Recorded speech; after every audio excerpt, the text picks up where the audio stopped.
Bien, dicho eso, entonces vamos a partir con la clase. El otro día conversábamos sobre los indoeuropeos, ¿no es cierto? Este mundo nomádico, porque el tema del curso, esto es bien importante que lo tengan presente, el tema del curso es, al final de todo, la polis, ¿se fijan? Esta agrupación, esta forma de organización que los griegos se dan. Pero dentro de esa formación, que es la polis, nosotros estamos viendo la formación de Grecia en estos momentos, ¿no es cierto? Y hemos visto que eh, estos indoeuropeos que se detectan, ¿no es cierto? Y que son estos pueblos que tienen una unidad lingüística y una unidad religiosa, por eso se les llama indoeuropeos, porque van a la India y porque van a Europa, al parecer salieron, ¿no es cierto?, en la última etapa de su peregrinar en estas llanuras que están entre el mar Caspio y el mar Negro. Un territorio, como comenté el otro día, que está muy, muy de actualidad, ¿no es cierto?, por todo el conflicto que hay entre Rusia y Ucrania, ¿no es cierto? Esta zona de acá. Bueno, y desde ahí ya llegan entonces a Europa, a la península de los Balcanes, que es lo que a nosotros nos interesa particularmente, y ahí se van entonces instalando. Ya veremos de qué manera.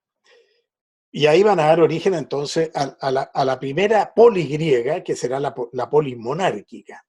Sobre la ciudad griega hay dos obras clásicas, ¿no? Una de ellas es esta, ¿no? Es esta de Gustav Glotz, ¿no?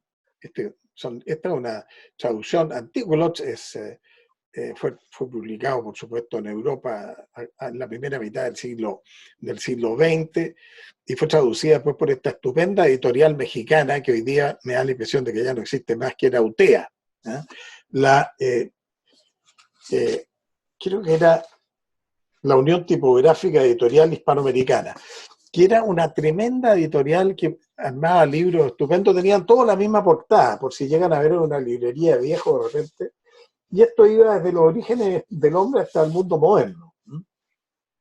Este libro es un muy buen libro de consulta porque estudia la ciudad en las 4 etapas que yo les señalé en la clase anterior: monárquica, aristocrática, democrática y helenística, ¿no es cierto? Estas 4 etapas de la polis las estudia este autor en una obra que es clásica.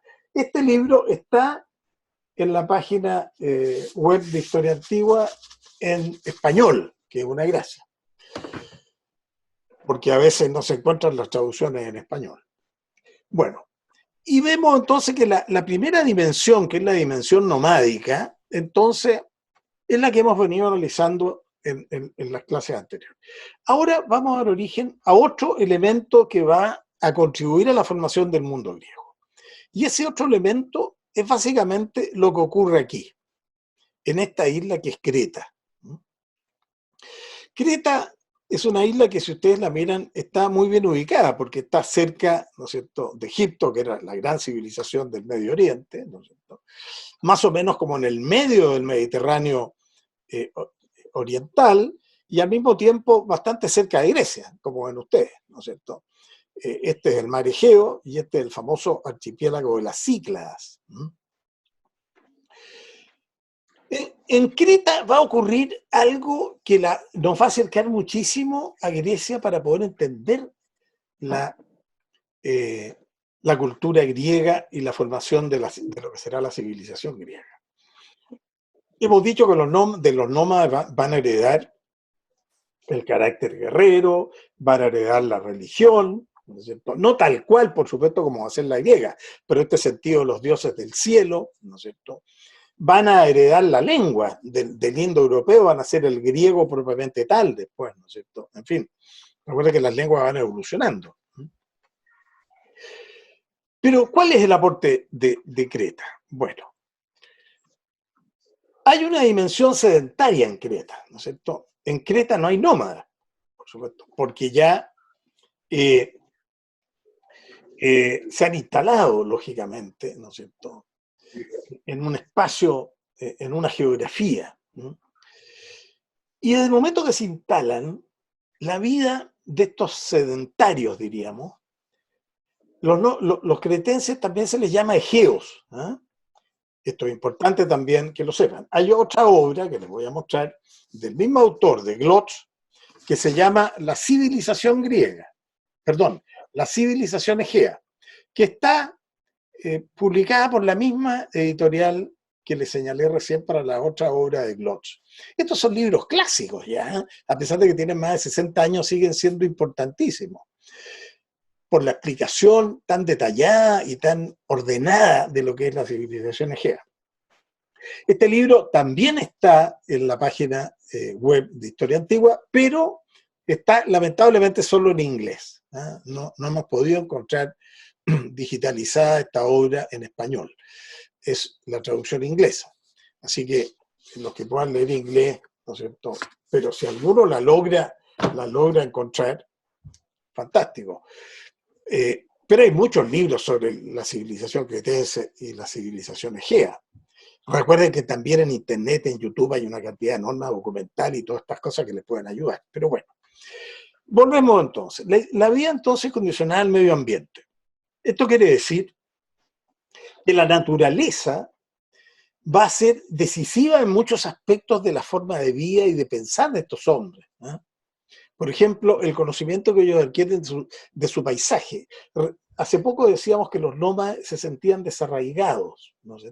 Desarraigados porque no se sentían atados a un lugar fijo, porque ellos transitaban, vagaban, digamos, de alguna manera por el mundo. Al vagar, lógicamente, hay muchos aspectos que los desatan espiritualmente de un lugar, al contrario de los sedentarios que los atan. ¿Se fijan? El sedentario se siente atado a un lugar.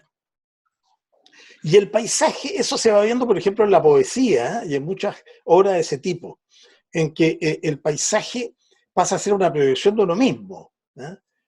Uno lo va queriendo, uno se lo va imaginando, uno lo va reconstruyendo, uno lo va viviendo también, lo va sintiendo. Esta sensación, ¿no es cierto?, si alguien la ha tenido, de subir un cerro y sentarse a mirar el paisaje, por ejemplo, desde el cerro. Eso, evidentemente, despierta una serie de sensaciones espirituales muy grandes en el ser humano, que hacen que uno vaya queriendo esa realidad, vaya queriendo ese lugar, se vaya sintiendo parte de él. Entonces, el paisaje, la naturaleza, va a ir adquiriendo una gran fuerza espiritual, ¿no es cierto?, para todas esas comunidades, porque hay que pensar que esta no es una persona, son comunidades de personas que viven, ¿no es cierto?, ya sedentariamente. El paisaje va a tener una presencia de ellos muy fuerte, ¿no es cierto?, y va a tener un encanto. Hay poetas, por ejemplo, como Alceo, que le canta a la naturaleza. Nosotros tenemos un poeta como Neruda, por ejemplo, que hace una oda a la cebolla, ¿se fijan? ¿Por qué? Porque a Neruda le encantaba cocinar. Entonces se sentía parte de esa realidad. Entonces hay un momento en que él hace un poema a la cebolla, ¿se fijan? Bueno, eso no es un capricho, sino que tiene que ver con el quehacer. Hay poetas como Alceo que le cantan al viento, le cantan al sol, le cantan al clima, le cantan a la tempestad, a la tormenta. Esta idea como de querer el espacio donde se vive. Hacen de ese paisaje entonces un mundo encantador, diríamos. Esa podría ser una forma de pensarlo, ¿no es cierto? Y al ser un mundo encantador, es un mundo encantado, un mundo que encanta. ¿Se fijan? hay frases que son como muy cliché. ¿Qué paisaje más encantador? Dice por ahí una señora.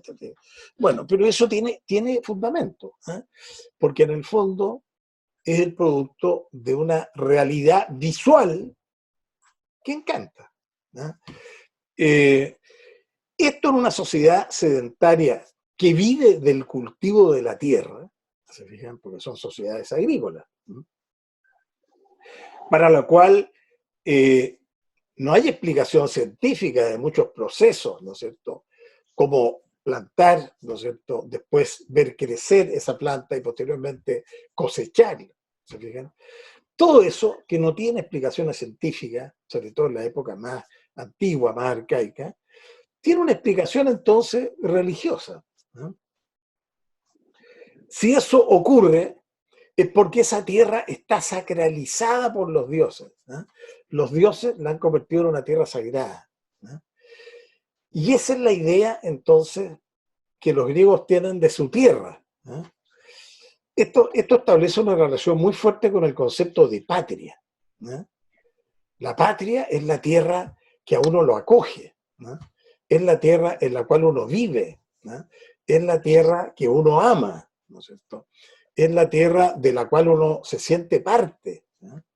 Es una tierra sagrada, en el fondo, para uno, ¿no es cierto? Y está sacralizada por los dioses. Ahora, en la cultura agrícola, las divinidades, como creo haberles anticipado en algún momento, son divinidades de la tierra, ¿no? Son divinidades que tienen que ver con la actividad agrícola, porque tenemos que explicar, ¿se fijan? Una persona que vive de la tierra tiene que explicar por qué eso ocurre, ¿no? Por qué se llega, ¿no es cierto?, como dije recién, a cosechar. Bueno, entonces estas comunidades agrícolas le van concediendo a la tierra, ¿no es cierto?, las núminas, ¿no? Las núminas, es decir, estas fuerzas sagradas que están en la naturaleza y que permiten, ¿no?, que las plantas germinen, ¿no es cierto?, crezcan y den su fruto, ¿no? Esto es muy interesante porque en torno a esta realidad, se fijan, se va a ir construyendo todo un mundo religioso, ¿no? Entonces, esto ocurre en Creta, ¿no? Y Creta, indudablemente por la cercanía que tiene con los griegos que están llegando, con estos nómades que están llegando desde el 1700 más o menos, un poco antes, del 2000 antes de Cristo, a la península de los Balcanes, donde se encuentran pueblos agrícolas de menor cultura y se insertan con ellos, ¿no es cierto? De ellos aprenden el arte de cultivar, por ejemplo. Dicho de otra manera, se bajan del caballo y toman el arado, digámoslo así.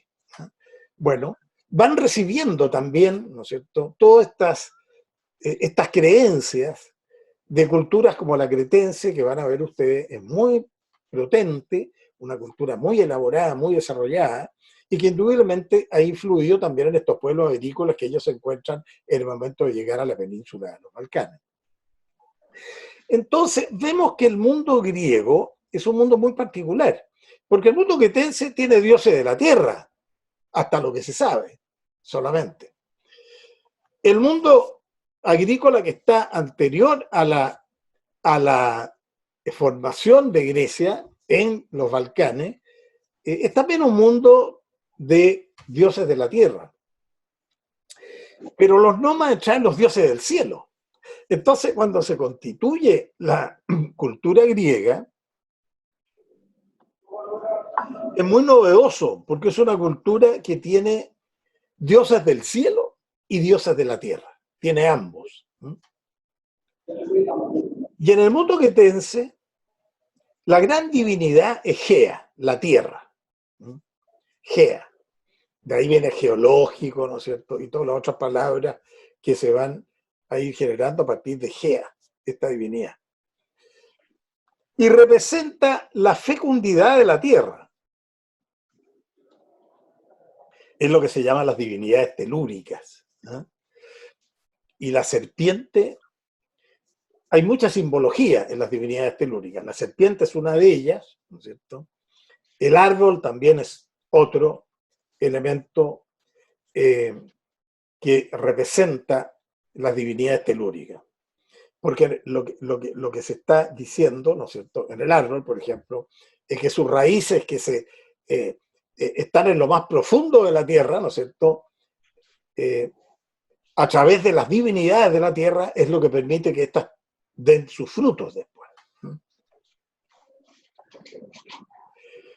Ahora, desde el punto de vista político, digamos, ¿no?, histórico-político, la isla de Creta, que es esto que ven ustedes acá, es una sociedad organizada en ciudades autónomas.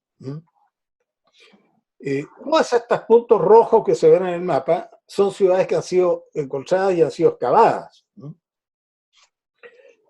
Son ciudades autónomas o ciudades palacios, también se les conoce de esa manera, además de otras ciudades menores que están, en este caso, señaladas con los puntos amarillos, digamos, ¿no es cierto? Y las otras, ¿no es cierto?, que están en negro, que son también comunidades que están esparcidas por el territorio. De todas estas ciudades, en las diferentes épocas, probablemente la más importante de todas es Knossos. Knossos, que está acá, que es la ciudad que excava este gran arqueólogo de fines del siglo XIX y comienzo del XX, que es Arthur Evans, que excava Knossos y encuentra el famoso palacio desde el cual gobernaba el rey Minos. Y a partir de ahí, entonces, se construye toda una historiografía muy interesante. Lamentablemente, las fuentes para Creta no son fuentes escritas. Los griegos escriben algunas cosas de Creta, pero las fuentes propiamente cretenses son todas referentes al tráfico comercial que tiene la isla, porque Creta constituye una sociedad, como digo, de ciudades-palacios que están gobernadas por reyes, que van poco a poco a constituirse en una gran talasocracia, es decir, una comunidad política y económica que basa sus recursos en el dominio del mar. Y desde el mar, entonces, van a establecer, ¿no es cierto?, una hegemonía marítima muy importante y también comercial. Si retrocedemos al mapa que recién vimos, esto significa entonces que los cretenses van a tener muchas relaciones comerciales con toda esta zona del norte de África, sobre todo Egipto, y van a generar acá, en la isla, en el archipiélago de las Cícladas, colonias de tipo comercial muy importantes, de las cuales, ¿no es cierto?, quizás la más conocida es la que está en la isla que hoy día se conoce como Santorini, ¿no es cierto?, que es un lugar turístico muy importante, pero que en la antigüedad se le llamaba Tera. Aquí tenemos elementos muy interesantes porque empezamos a ver algo que se va a dar también en el mundo griego.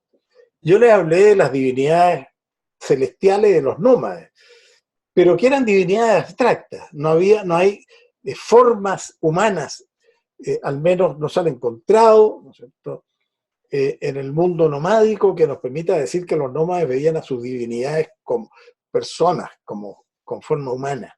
En cambio, los cretenses sí lo hacen, ¿no? Y esta es una representación de Gea, ¿no?, o la diosa madre. Al parecer, la diosa madre no es un invento cretense, es un invento de culturas que están en el Asia Menor, en Anatolia, ¿no? Por eso, al parecer, las representaciones de diosa madre más antiguas es la anatólica. Pero bueno, el Mediterráneo, como les dije, es una fuente de intercambio cultural muy poderosa y lógicamente que estas cosas se van conociendo por las distintas comunidades que conviven ahí. Y aquí tenemos entonces una representación de la diosa madre cretense en el periodo de mayor esplendor, que es el periodo del rey Minos, ¿no es cierto? Bueno, y vemos, más o menos en el 2000, ¿no es cierto?, esa es la época como de oro de Creta, anterior a la fundación de Grecia, porque tenemos los primeros griegos en el 1700, ¿se fijan?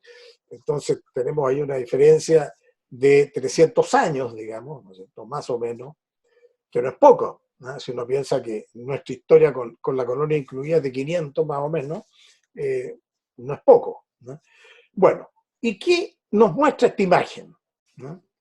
Nos muestra una mujer que tiene los dos símbolos que yo les señalé recién, ¿no es cierto?, de las serpientes, ¿eh?, como símbolo de la fecundidad. Es una representación también doméstica, por eso probablemente tiene un perro en la cabeza, ¿eh?, de este sombrero que lleva. Y está vestida muy elegantemente, ¿eh?, muy elegantemente. Este tipo de falda que ustedes ven acá, la vamos a ver después pintada, ¿eh?, en los muros de los primeros palacios griegos, ¿eh?, por la influencia que tiene en Creta, y también en el palacio de Nosos. ¿Eh? Y vemos que es de gran elegancia, de una gran elegancia. Es decir, la diosa está vestida como se vestían las mujeres. Una sociedad, al parecer, económicamente muy poderosa, ¿no?, donde, por lo que se sabe, ¿no es cierto?, como no tenemos estudios de historia social ni económica propiamente tal de los mismos quetenses, sino que tenemos datos más bien comerciales en las tablillas de arcilla,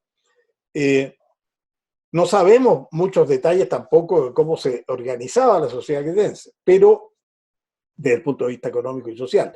Pero al parecer fue bastante equilibrada, ¿eh?, equilibrada. Todos tenían un muy buen nivel de vida y eso de alguna manera se transmite en esta divinidad.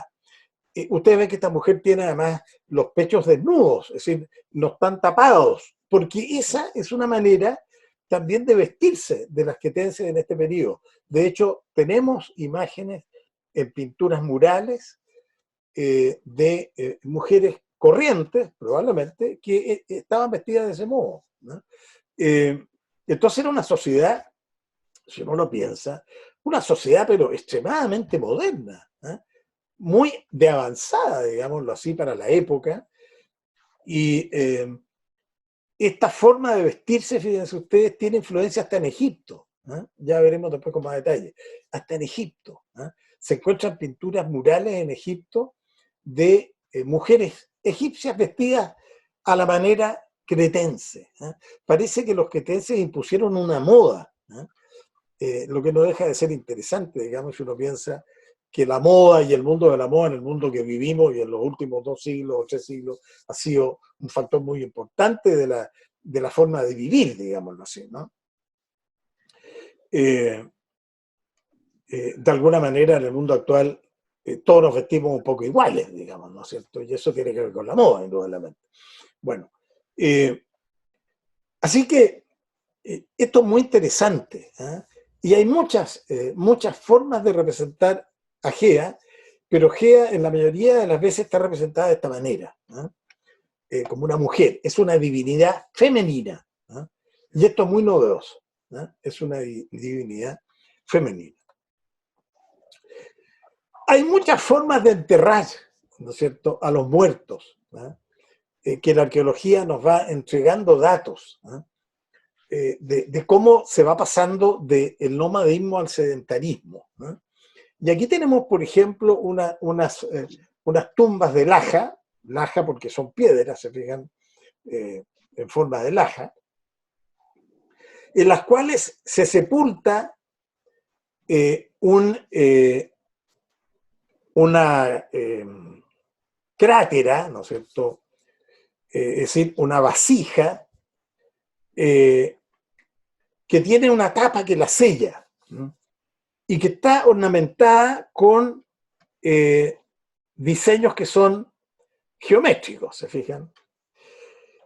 ¿Qué me podrían decir ustedes de esto si lo encuentran?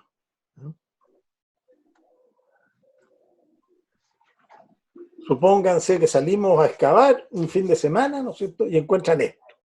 ¿Qué me dicen?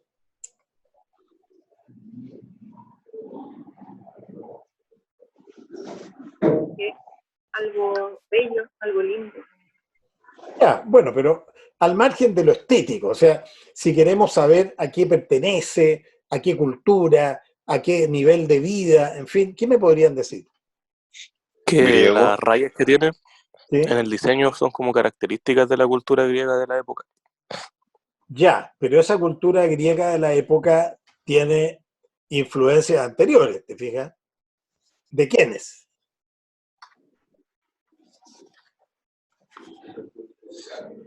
De los egeos, o sea, de los cretenses.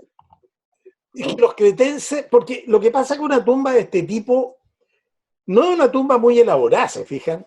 Distinto de una tumba ya construida, digamos, como para un lugar definitivo, ¿te fijas? Y ahí aparece la urna, ¿te fijas? Aparece el sarcófago, en fin. Pero en este momento, por ejemplo, esta crátera, ¿qué representaría?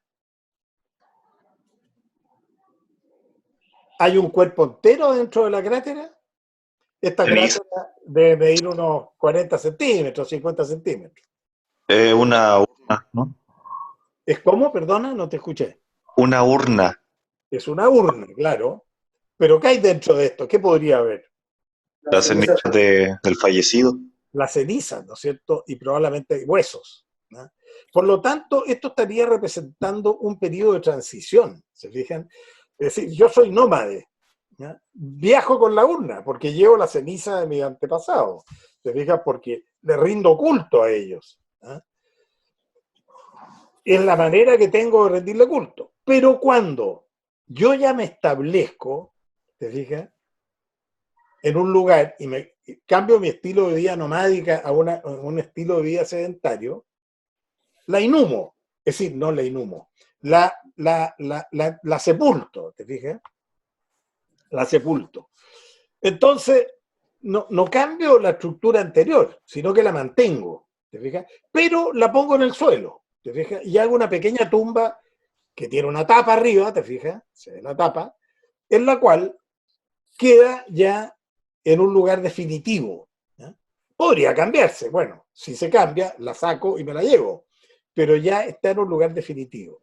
O sea, esta tumba nos ayuda a nosotros para ver en qué momento un pueblo nomádico se constituye en un pueblo semi-nomádico o semi-sedentario, ¿te fijas? Es un dato interesante, pero claro, como ha sido armado todo esto, ¿no es cierto? Digamos, esta crátera, ¿no es cierto? En fin, las cenizas dentro de ella han sido armadas en un periodo nomádico, están todavía decoradas con elementos nomádicos, ¿te fijas? Abstractos, digamos así. Después veremos que eso va a ser figurativo, pero en este primer momento es nomádico. Llamar la tapa, ¿qué puede significar?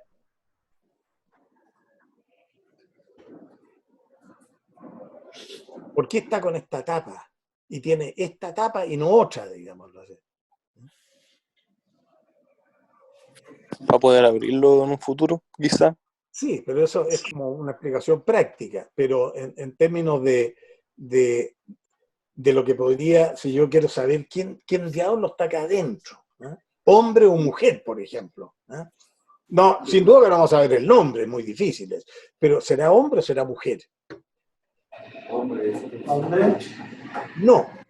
Yo les mostré en la clase anterior, creo, imágenes de cenizas de hombres que están decoradas con caballos, ¿no es cierto? O con armas, el guerrero sobre un caballo. ¿Sí?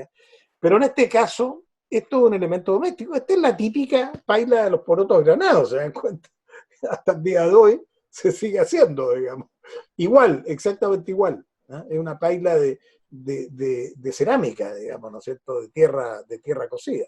¿No? Es una mujer, porque representa el mundo doméstico. Y en esta época, las mujeres, ¿no es cierto?, vivían su existencia en el mundo doméstico, en el mundo de los hijos, en el mundo de la cocina, en ese tipo de cosas, ¿no es cierto? Y por lo tanto, entonces es una mujer la que está sepultada probablemente aquí. ¿Eh?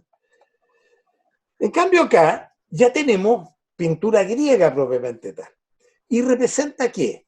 representa de alguna manera la importancia de la agricultura en un periodo superior ya, ¿no? Todavía no hemos entrado como a hablar de Grecia propiamente tal, pero nos sirve para imaginarnos un poco lo que significa el desarrollo de estas culturas agrícolas. Recuerden que todos estos pueblos indoeuropeos, entonces, al estar en contacto con el mundo cretense, sobre el cual veremos más cosas, por supuesto, van construyendo una sociedad, digámoslo así, ¿no es cierto?, que llamaremos nosotros después la sociedad micénica, la primera sociedad griega propiamente tal, que representaría en este caso la polis monárquica. Y este pueblo va a ser un pueblo guerrero, pero también va a ser un pueblo marítimo, ¿no es cierto?, porque aprenderán de los cretenses a navegar y a construir naves, ¿no es cierto?, y después llevarán sus productos y los venderán en otras latitudes. Y esto, como tiene un profundo sentido religioso, se va a convertir también en una realidad sagrada, ¿no? Entonces vemos acá en una tumba, ¿no?, que está griega, pero que está en Italia. Se los digo porque pintura griega hay muy poca, ¿no? Hay mucha escultura griega, pero pintura griega hay muy poca. La poca que hay, digamos, se encuentra en Italia, ¿no?, en la parte griega de Italia, digamos así. Esto está en Pestum, ¿eh?, esta ciudad, ¿no es cierto?, que está al sur de Nápoles. Y bueno, y vemos acá en esta tumba, ¿no es cierto?, dos cosas, ¿eh? ¿Qué representaría esta primera parte de acá arriba? Es interesante poder leer estas cosas, ¿se fijan? ¿Qué podría...? Hay como ángel en ese barco, ¿no? Claro, es un barco, claramente, ¿no es cierto? Los Sí. timones... Muestra a los dioses, ¿o no? Porque Claro. el barco es como el que pasaba las almas Hades por el río. Claro, pero esto es más práctico, fíjate. En el fondo, lo que está ocurriendo acá es que se está celebrando una buena cosecha, ¿no? Vemos acá abajo que el señor, el dueño de la tierra, lleva con un hacha que va a usar para sacrificar al animal, lleva este animal que va a sacrificar, ¿no?, como una forma de agradecerle a los dioses por la buena cosecha. Y detrás de esto vemos que va la mujer, ¿te fijas?, con una bandeja con comida, con cosas ricas seguramente que van a comer, y atrás, ¿no es cierto?, la hija que va bailando, ¿te fijas?, va bailando y que también lleva una cantidad de comida, en fin.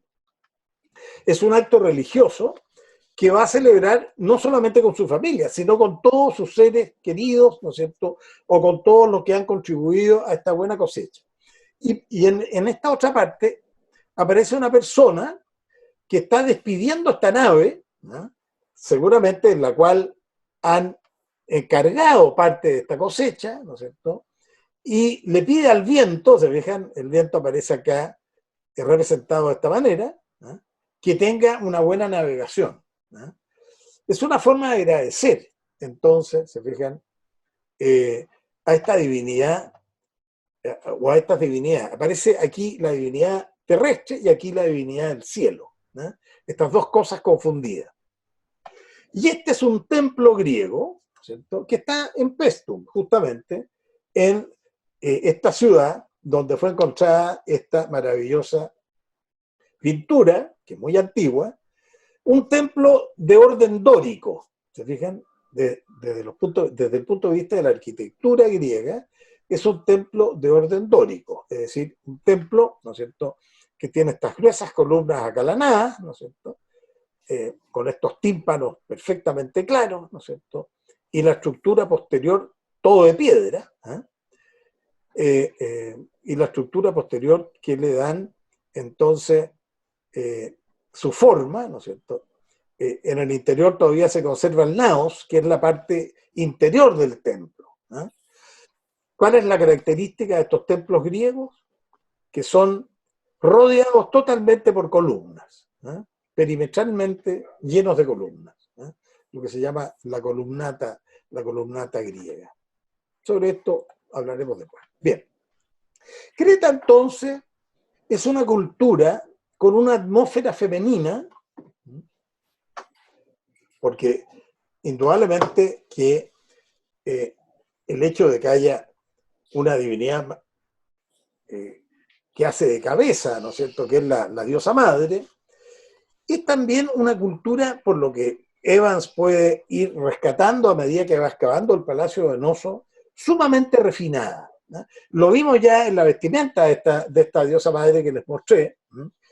Una cultura sumamente refinada, como no hay hasta ese momento en esas zonas del Mediterráneo, ¿no?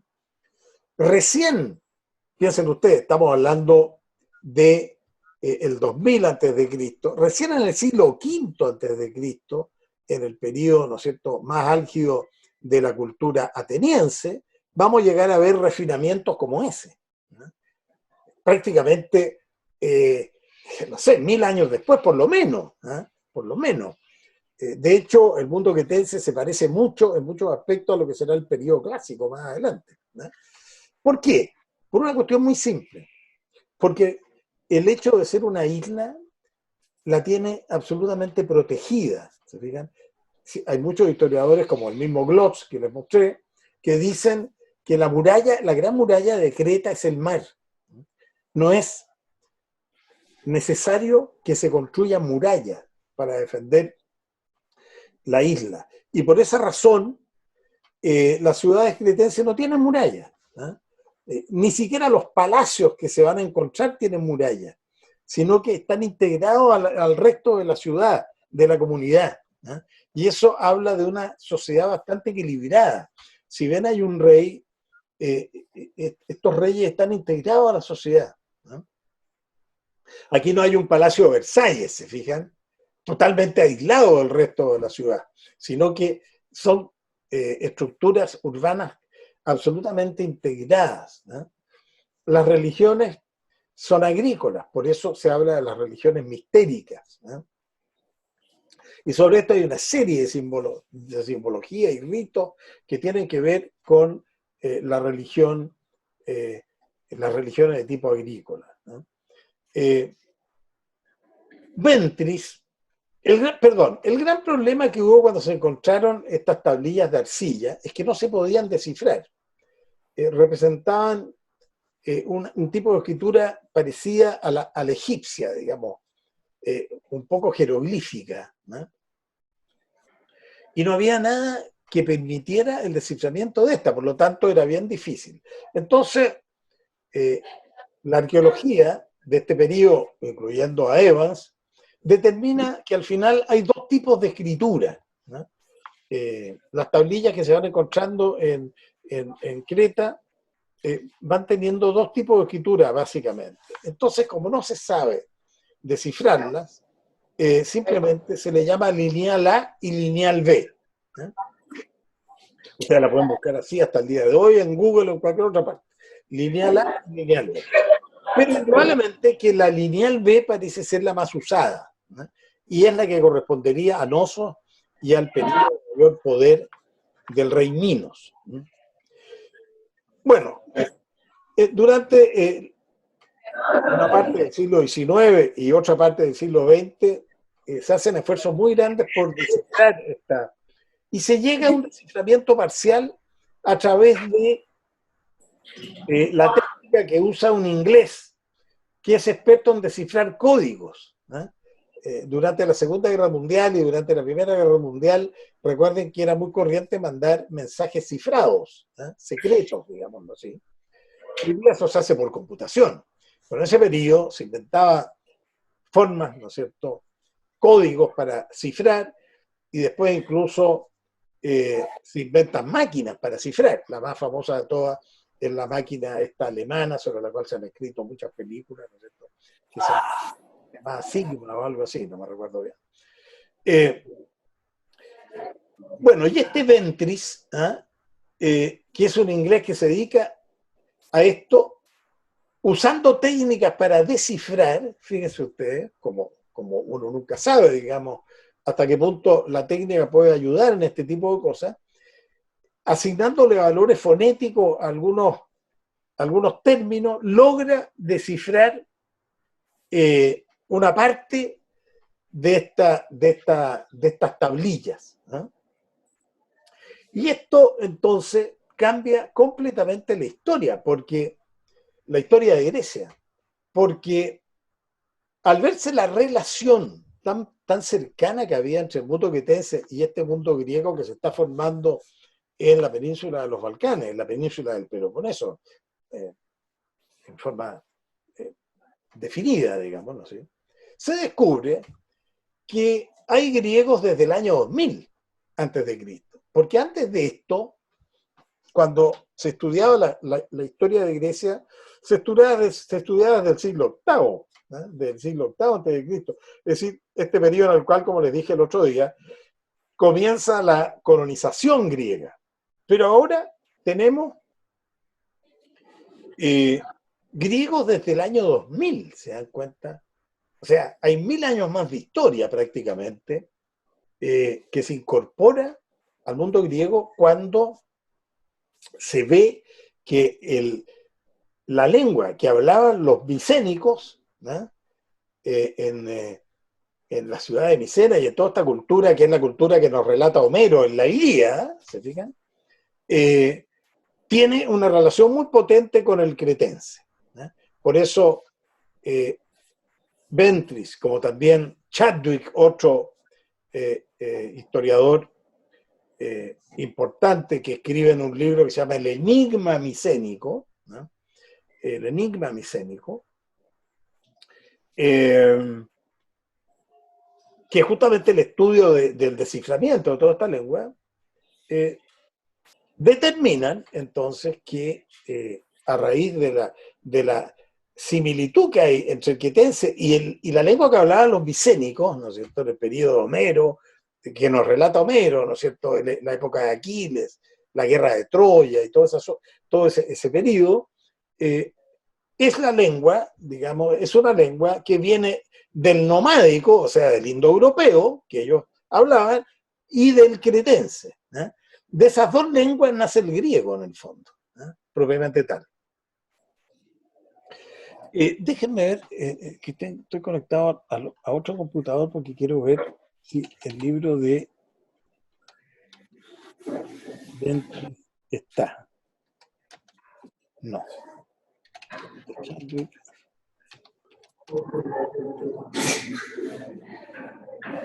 ¿Alguna pregunta sobre esto que ya he dicho? No, tampoco está. Bien. Aquí tenemos a Evans, ¿no es cierto? Es bueno ir conociendo a estas personas, ¿se fijan?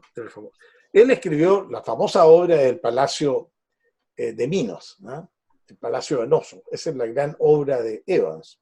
Él vivió toda su vida prácticamente desde que parte excavando Noso, en Noso, ¿no?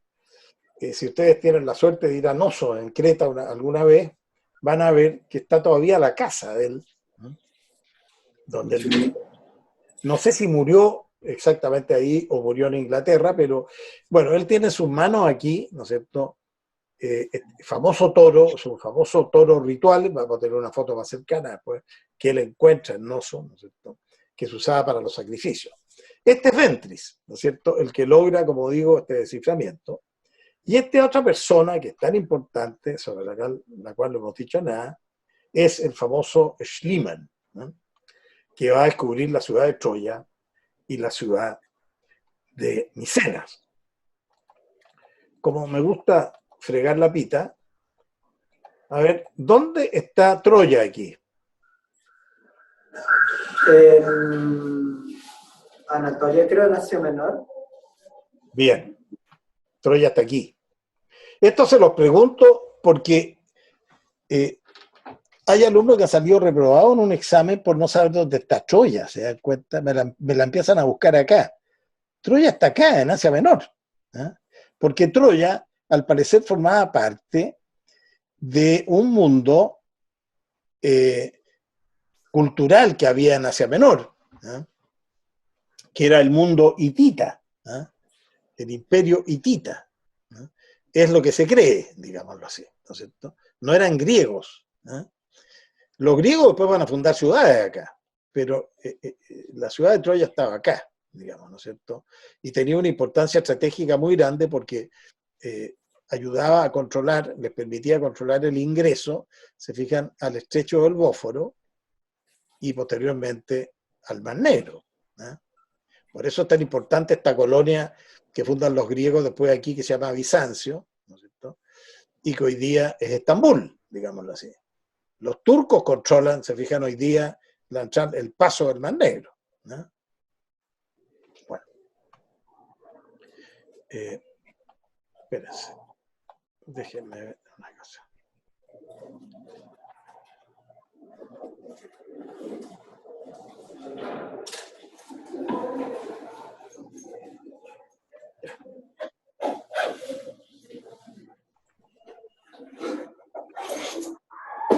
Bien, el Palacio de Noso, se fijan, esta es la planta del Palacio de Noso,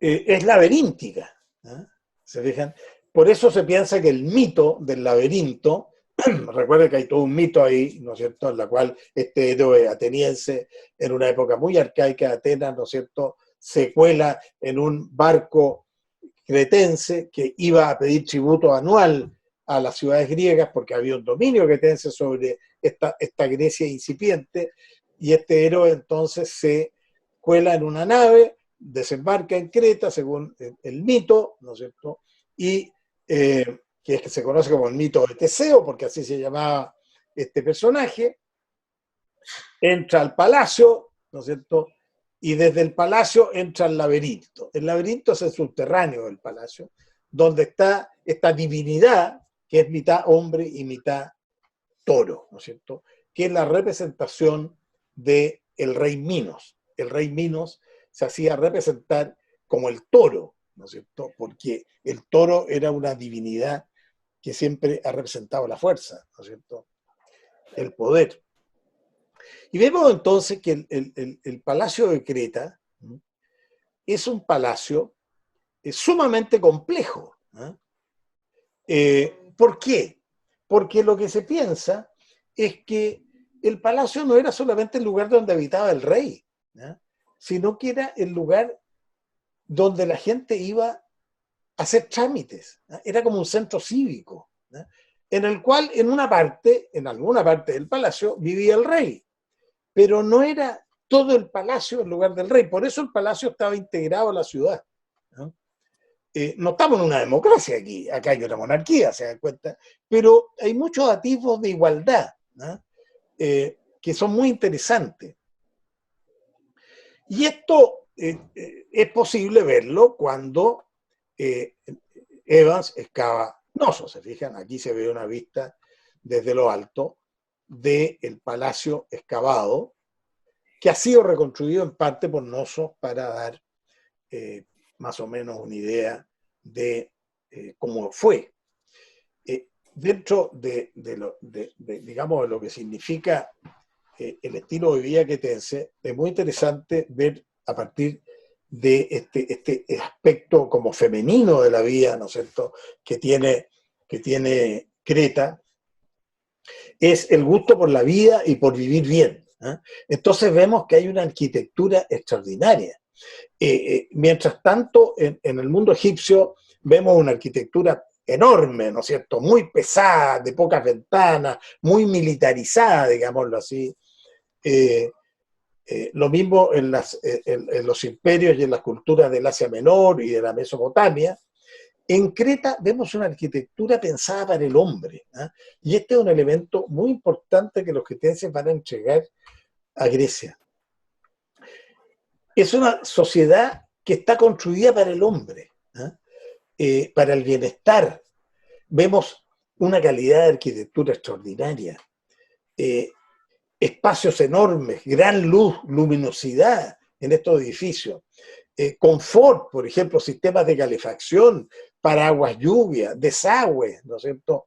En fin, todo lo que significa el confort, que a veces, ¿no es cierto?, incluso en los tiempos actuales, dista mucho de ser todavía una realidad en muchas partes, ¿no es cierto? Bueno, vemos aquí que hay un desarrollo. Hay espacios públicos como una plaza, por ejemplo, o como un teatro. Claro, no es el teatro griego, después, ¿no es cierto?, cóncavo, en fin, como una concha, ¿no es cierto?, sino que son teatros más rectangulares, con menos gradas, ¿no es cierto? Pero están pensadas para desarrollar ahí actividades públicas, fiestas, por ejemplo, procesiones, en las cuales participa toda la comunidad, ¿no? Ese tipo de cosas nos acerca mucho a lo que será después Grecia, indudablemente. Y es probable que Grecia, en parte, los griegos primitivos, ¿no es cierto?, tomen muchos aspectos de esta cultura, ¿no es cierto?, para hacerla propia más adelante. Desde el punto de vista del arte, los cretenses son los grandes maestros del fresco, ¿no?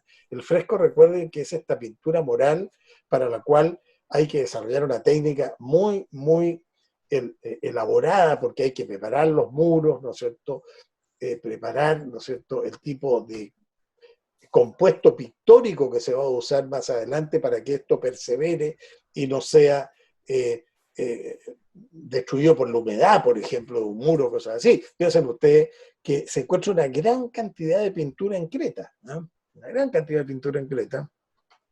No así, en cambio, en el mundo griego, ¿no?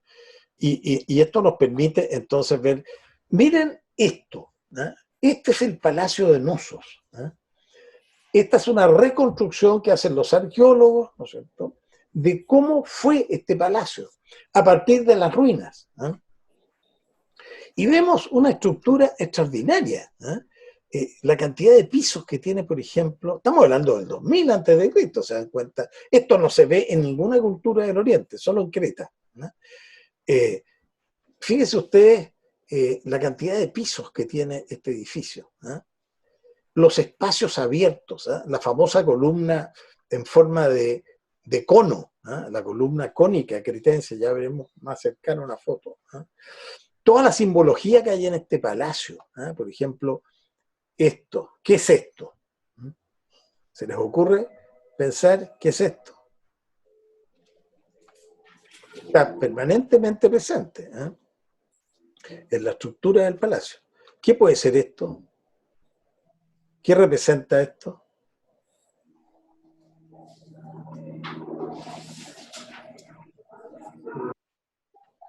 Bueno, son las cornamentas de un toro estilizadas, ¿se fijan? O sea, es Minos, ese es el rey que está siendo representado acá, ¿no es cierto?, como el Minotauro, o como el toro como divinidad. Es un monarca que no ha nacido Dios, pero que ha sido divinizado, en el fondo, ¿se fijan? Esta gran explanada, miren el parque, los jardines, ¿eh?, estas grandes escalinatas, todo esto, se fijan, constituye esto que les digo, que tiene que ver con el estilo de vida, y que no solamente está en un palacio, porque ustedes me podrían decir, bueno, pero un palacio. Sí, eso también está presente, por ejemplo, en las casas. Ya veremos otro ejemplo. Miren, aquí, se fijan, esta es una fotografía de las restauraciones que hace Schliemann, ¿eh?, para ver el tipo de estructura. Miren la calidad de la estructura, las columnas cónicas, ¿no es cierto?, pintadas de este tono dado por la tierra, se fijan, este granate, las pinturas murales, se fijan, los frescos, ¿eh?, la libertad para pintar que tienen los cretenses. Vamos a ver, aquí se ven los cuernos, se fijan que yo recién les señalaba, ¿eh?, no en el dibujo, sino en la realidad, la conicidad de estas columnas, ¿no es cierto?, las estructuras como las sostienen. Aquí se ven las losas, se fijan, de los distintos pisos que tenía la construcción, y la restauración de algunos de estos frescos que decoraban la totalidad del edificio, ¿no? Miren aquí, por ejemplo, el tipo de ventanas, se fijan, grandes ventanas. Cuando uno ve en el arte, en la arquitectura egipcia, por ejemplo, pequeñas ranuras, ¿no es cierto?, que son ventanas. Aquí tenemos este amor por la luz, ¿eh?, y el desarrollo entonces de una arquitectura que permita construir así, porque no es tan simple, ¿eh? Escalinatas, ¿no es cierto? Miren estas pinturas interiores, ¿eh?, los delfines, por ejemplo, como son representados, ¿eh?, como jugando, se fijan, es como con una alegría en la pintura. Son de una contemporaneidad estas cosas impresionantes. A mí cada vez que las veo me impresionan por lo creativas que son, ¿eh?, la libertad que tiene el artista. Hay movimiento acá, ¿se da cuenta? Porque uno mira, por ejemplo, la pintura egipcia, que es una gran pintura, indudablemente, y es una pintura muy estática. ¿Por qué? Porque es una pintura de carácter oficial. ¿Qué se representa en la pintura egipcia? Se representa a los dioses, en primer lugar, y en segundo lugar a los reyes. ¿Eh? Por lo tanto, hay una forma de representarlo, y uno por más de 2000 años ve en la arquitectura, en la pintura egipcia, una representación similar. No evoluciona, digamos. No porque los artistas egipcios hayan sido ineptos, porque no lo eran, indudablemente, sino porque no interesaba. No interesaba que innovaran. Lo que interesaba era que se representara al representado como tenía que hacerse, digámoslo así. El arte no interesaba como arte, entonces. Era un instrumento para representar a los dioses o representar el poder. Pero aquí, en cambio, vemos que el arte como arte tiene una vida, ¿no? Y esa vida permite entonces que se decore un muro del palacio de esta manera. Hay una creatividad entonces muy grande en esto. Después la forma de representar la flor de loto, ¿se fijan? Que la flor de loto es un símbolo que está en todo el Mediterráneo, y que, como digo, representa la circularidad de la vida, la existencia, digámoslo así, que tiene muchas formas de ser representada, como ven ustedes. Acá hay un acercamiento, se fijan ustedes. Es extraordinario esto. Pareciera que estos delfines, ¿no es cierto?, estuvieran casi hablando, digámoslo así, ¿no? Por la mirada que tienen, en fin. Este es el famoso toro ritual que tenía Evans en la mano, ¿se acuerdan? En la fotografía. Aquí lo pueden ver, entonces, en detalle. Está hecho en sílex, probablemente, esta piedra negra, que talla mucho, ¿no es cierto? El oro que decora la cornamenta, ¿no es cierto? En fin, es un ritón, así se llamaban, ¿no es cierto? Estos vasos ceremoniales, ¿no es cierto? En los cuales probablemente se derramaba la sangre después en los sacrificios, y sobre la cual se bebía después, ¿no es cierto? Los sacerdotes la bebían. Miren acá el detalle, otro detalle, el Palacio de Noso. Aquí hay toda una arquitectura que será después la arquitectura mediterránea, ¿se fijan? El corredor, que es un elemento tan típicamente mediterráneo. Lo tenemos después en la arquitectura romana, lo tenemos después en la arquitectura americana, ¿no es cierto?, traída por los españoles de América. Nuestra casa chilena, digámoslo así, nuestra casa chilena tiene un fundamento, ¿se fijan?, que es esta arquitectura que se da en el Mediterráneo y que vemos aquí por primera vez en el mundo cretense. Claro, después en la casa colonial, ¿no es cierto?, chilena, se usará la madera, será en ese sentido más modesta en muchos aspectos, pero la idea del corredor la tenemos, con un elemento ya. Miren estas grandes ventanas, estos grandes espacios. La pintura todavía se conserva porque aquí no está retocado esto tal cual está. Estas columnas iban en negro o iban, como les digo, en este color lacre. La forma de construir la vemos acá, los pasillos, los corredores, estas grandes ánforas en las cuales colocaban los líquidos, ¿no es cierto?, los aceites, los vinos, ¿no es cierto?, así las sellaban y las depositaban después bajo tierra, porque esta zona es muy sísmica. De hecho, los grandes palacios de Creta, al parecer, son destruidos por un gran terremoto, que va a significar ya la decadencia de Creta varios siglos después del 2000, digamos. Aquí los vemos, ¿se fijan? Miren esta maravillosa ánforas, ¿no es cierto?, de gran tamaño, que tenían estas tomaderas, ¿no es cierto?, de las cuales se usaban para colocar las cuerdas y ponerlas en las naves, porque estos eran como los contenedores de la antigüedad, ¿se fijan? Aquí se llevaban los granos, se llevaban los aceites, se llevaban los vinos, las olivas, ¿no es cierto?, y todas estas cosas que se vendían y se llevaban en las naves, ¿no es cierto?, a los distintos lugares del Mediterráneo, y que fortalecían la economía de Creta. Pero además, no solamente, se fijan, eran un recipiente para envasar estas cosas, sino que además había un sentido artístico, ¿se fijan? Porque se decoraban, como ven ustedes, ¿no es cierto? Era muy bonita, además, ¿no es cierto? En su forma de... Y muy práctico y muy evolucionado en la forma de depositarlas, como digo, bajo tierra. El sentido lúdico del mundo quetense. ¿No? El sentido lúdico del mundo quetense. Hay un autor muy importante, no sé si estará en el... No, no está tampoco. En la página de Historia Antigua. Un autor muy importante que es un historiador holandés, que se llama, el apellido es Huizinga, con Z y con H. Huizinga. Es un libro muy conocido, así que no me extrañaría si quieren revisar la parte que tiene que ver con Creta, qué sé yo. Él se llama Homo Ludens, el hombre y el juego, sería la traducción, a lo largo de la historia, ¿se fijan? Homo Ludens. Bueno, aquí aparece un elemento muy interesante, dos elementos muy interesantes, diría yo, en esta pintura mural cretense. Esto es el famoso juego de la tauromaquia o tauromaquia, ¿no?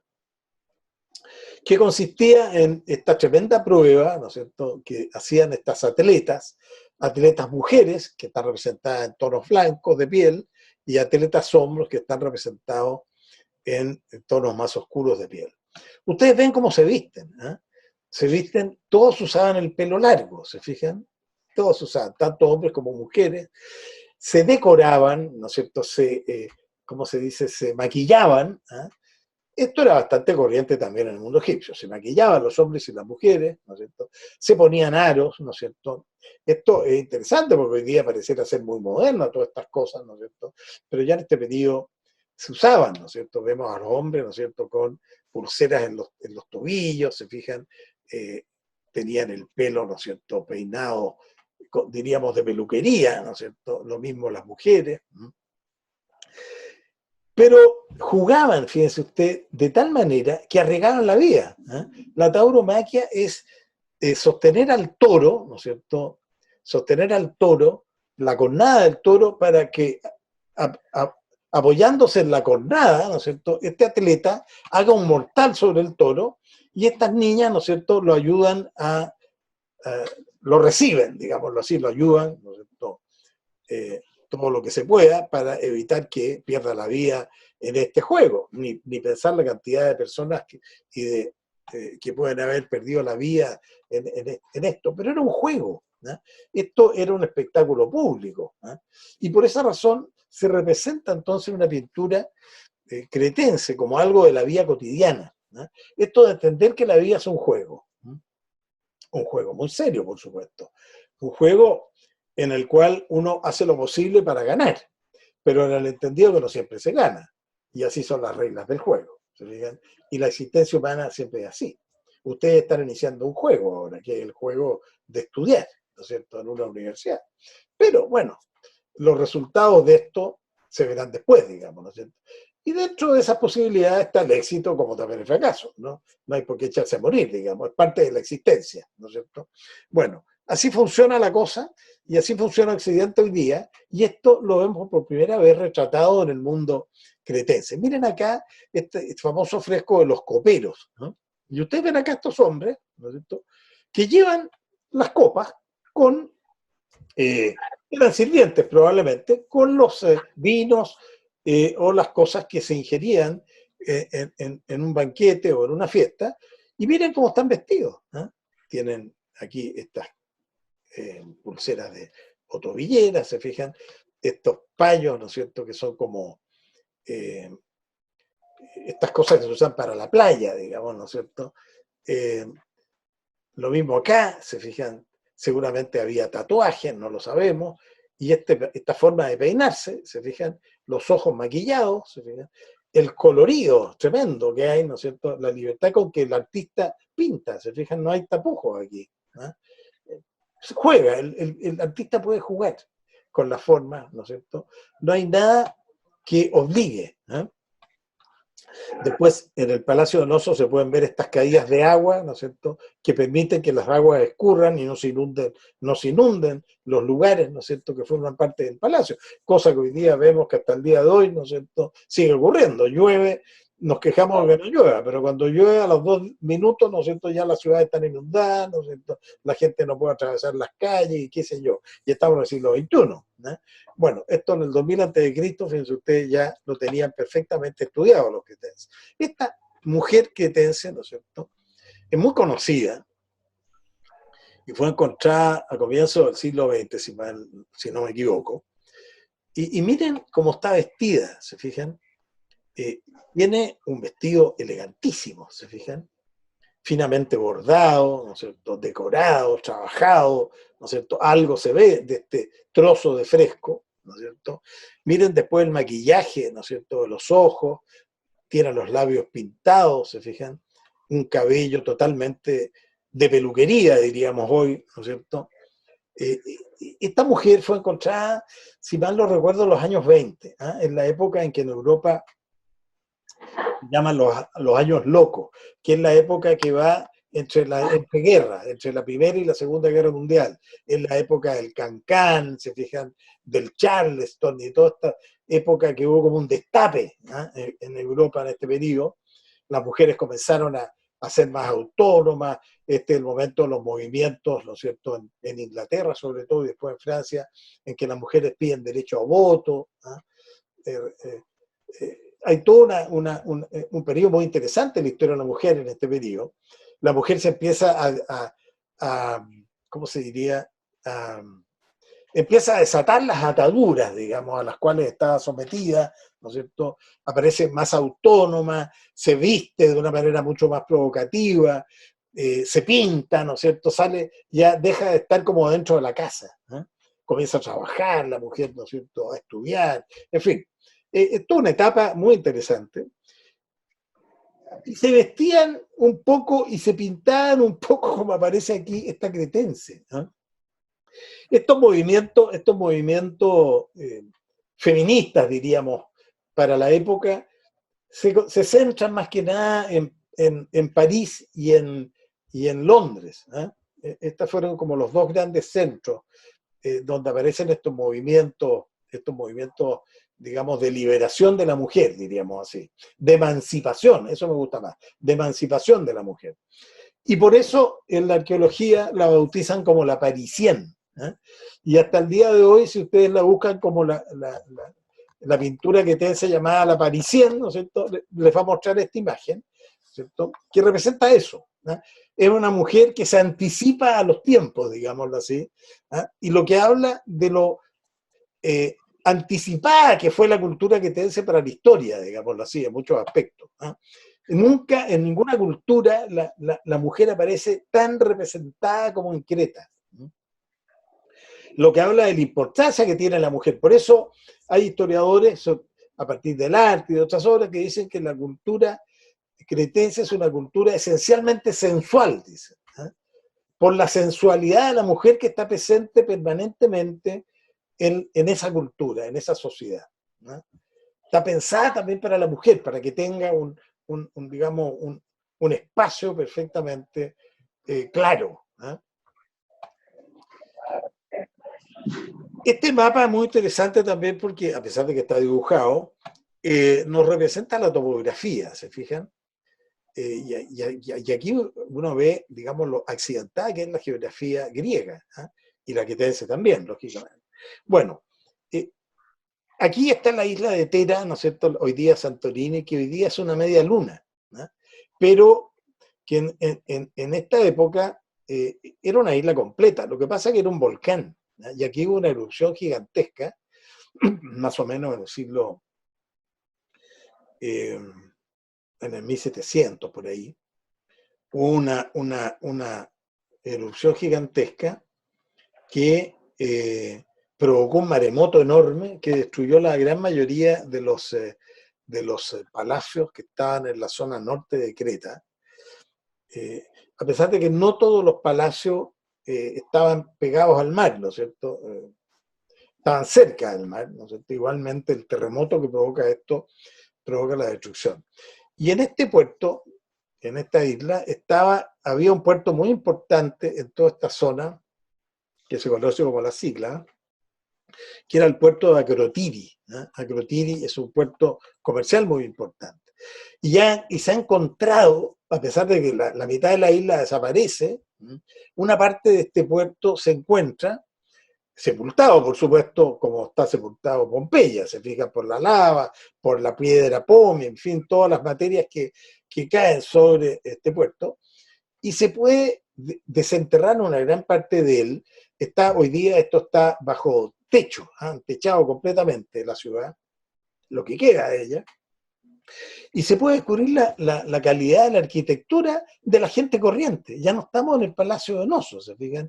Esta es la gente corriente. Y ustedes miran esta casa, y si no supieran que está entera y que corresponde al 2000, un poquito menos antes de Cristo, podría ser una casa hecha hoy día, ¿no es cierto?, en cualquier pueblo o ciudad del mundo.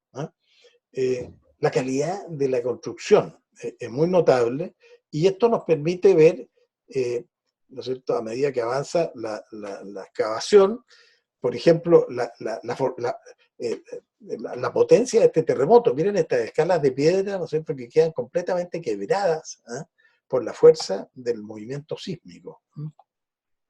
Pero miren también la calidad de las pinturas que se encuentran en estas casas. Esto no ha sido encontrado en un palacio, sino que fue encontrada en una casa, probablemente de un comerciante que vivía, ¿no es cierto?, bastante bien, y que tenía la posibilidad de contratar a un artista que le decorara el interior de los muros de su casa. Y vemos, por ejemplo, aquí un artista cretense absolutamente liberado, se fijan, pintando estos animales de una manera extraordinaria. Esto podría ser una pintura moderna. Uno mira estos animales y casi los ve moverse, digámoslo así, por la calidad de esta pintura, ¿no es cierto?, que es una pintura concebida, ¿no es cierto?, con la mayor libertad que un artista puede tener, ¿no es cierto?, que habla y refleja la calidad de este arte y el conocimiento que tienen estos artistas de estos animales. Estas son probablemente gacelas, ¿no es cierto? Ya se sabe que los cretenses tenían colonias también en la zona que hoy día es Libia, en el norte de África. Por lo tanto, estos animales los conocían perfectamente bien. La capacidad naval de los cretenses les permitía esto. Y miren, ¿no es cierto?, cómo están representados de esta manera maravillosa. Aquí tenemos unos famosos mosaicos que se encuentran, no mosaicos, sino frescos que se encuentran enteras, que nos representan estas naves, que son las únicas representaciones que tenemos de naves cretenses. Esto es lo extraordinario, porque sabemos que Creta fue una talasocracia, pero no teníamos en Creta representaciones de naves que valieran la pena representar, a pesar de que se piensa que las naves micénicas en gran parte basaron su arquitectura naval, digamos, en las naves cretenses. Pero aquí tenemos representaciones cretenses. Este es un famoso mural que se encuentra en Akrotiri, en este puerto, que muestra una escena naval bastante grande. Digamos, este es un mural que debe tener unos 2 metros, 3 metros de ancho. Bueno, pero lo interesante acá es que nos muestra, fíjense ustedes, los delfines que veíamos en Creta, en el Palacio Donoso, ¿no es cierto?, los vemos representados con distintos colores también en Akrotiri. Estas naves que están como suspendidas en el aire, es bien interesante esto. Esta representa, ¿no es cierto?, una nave que está, digamos, engalanada con esta guirnalda. Es una nave, es una fiesta, ¿no es cierto?, tal como hoy día encienden las naves en los días de fiesta, les ponen guirnaldas de luces, ¿no es cierto?, en fin, esto es lo mismo, pero con otro tipo de decoración. Y dentro de la nave van personas muy importantes, dignatarios, ¿no es cierto? El púrpura, el rojo, era usado por las grandes autoridades, las más importantes de todas, y las vemos aquí como una especie de desfile naval en estas naves de remos, que normalmente son las naves militares, porque llevan un espolón. Las naves de carga son más gordas, digamos, de casco, y no llevan espolón, llevan solamente vela. Esta otra representación es bien interesante porque primero nos muestra soldados cretenses, que tienen escudos en forma de torre, ¿ah? Y que están revestidos con pieles de animales. ¿Ah? Nos muestra aquí un poco de la fauna que se conocía, ¿se fijan? Y aspectos de las construcciones, ¿ah? Que había en este puerto. Y acá, ¿no es cierto?, escenas como de un combate naval. ¿Ah? Y en este combate naval vemos que caen al vacío, ¿ah? Figuras humanas que más bien serían personas, se cree, que representarían africanos, ¿eh? Probablemente libios, por el tipo de pelo, de cabellera, de peinado más bien, ¿eh? Que era típicamente africano.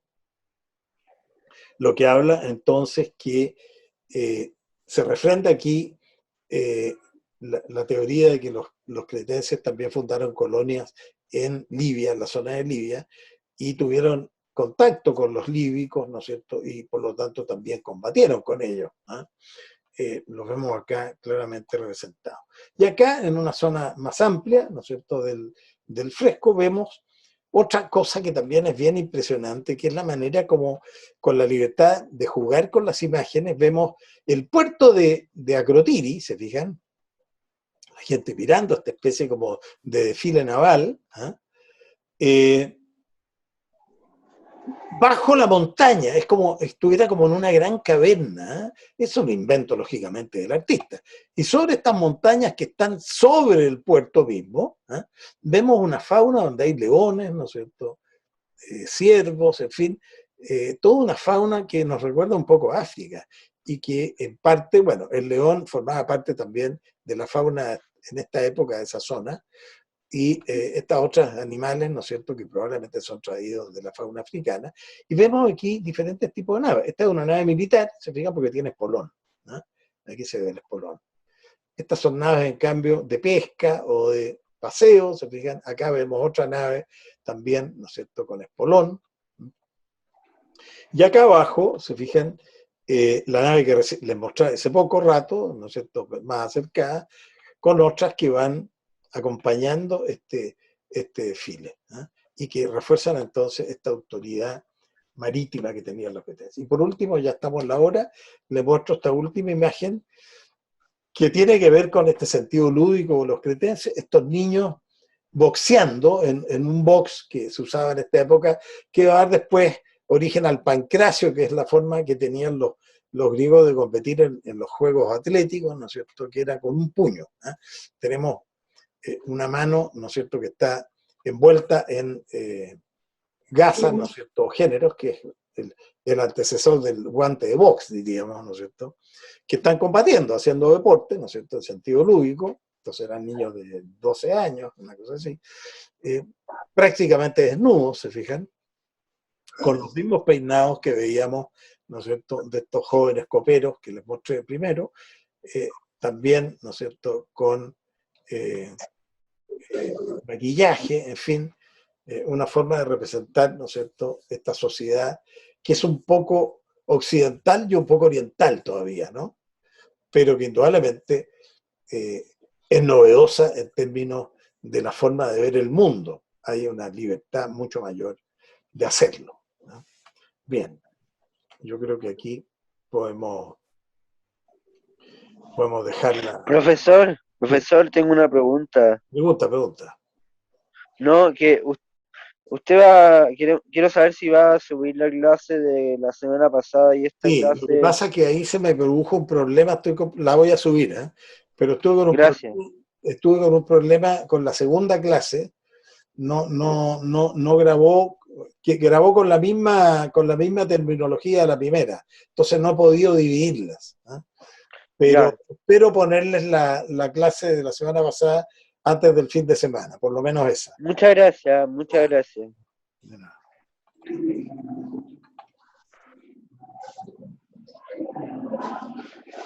No sé si hay alguna otra pregunta. Bueno, después vamos a fijar las recuperaciones de estas clases. Con esto voy a hacer la segunda clase, entonces vamos a tener que recuperar. Eso lo veremos después, cuando ustedes me digan en qué momento se puede y qué sé yo. Pero como les digo, la segunda hora me la pidieron. Yo pensaba hacer la clase, pero me la pidieron. Así que, bueno, aprovechen esa hora con los psicólogos y cualquier cosa me la consultan por mail. Quedamos aquí entonces.